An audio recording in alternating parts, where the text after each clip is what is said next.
Hey friends and fam, this is simply Rob Basilarakis, spokesmodel for the 2020 HIV Stops With Me campaign.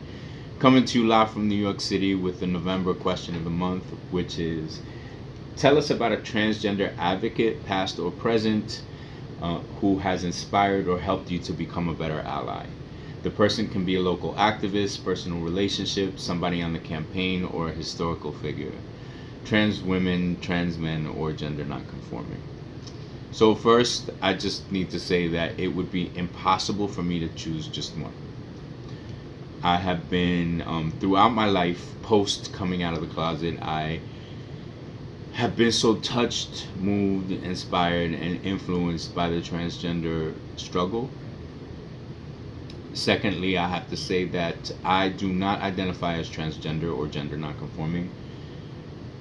I identify as a cisgender Latino gay male. And so I do not have the life experience of feeling that I am one gender trapped in the body or the gender of another. I do not know what it feels like to look down and feel like my body betrays me, or to feel like something doesn't fit, or just, but I do know what it feels like to be misunderstood.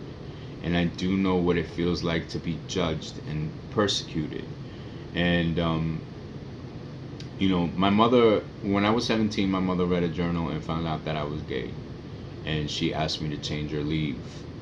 And so when I found myself homeless on the streets of New York City, there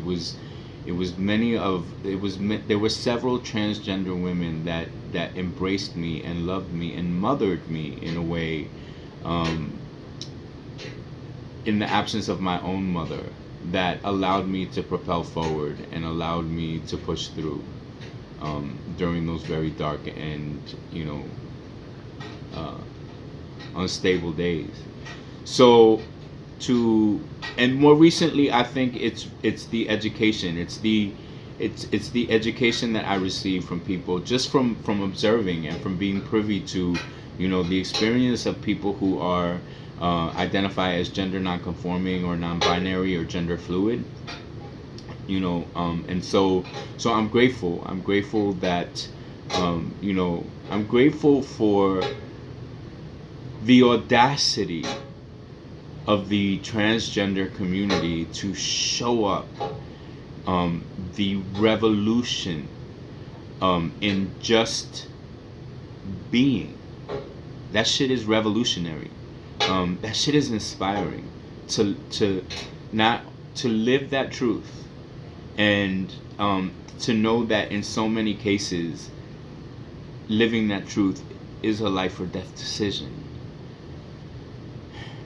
So it's something that really moves me. You know, I wish that we lived in a world that was more embracing and loving of the transgender community.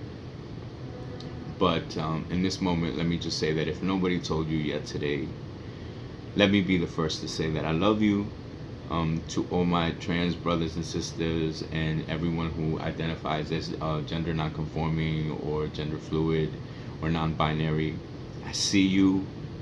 Um, I see you, and I accept you, and I embrace you. And with that said, I hope you have a beautiful day.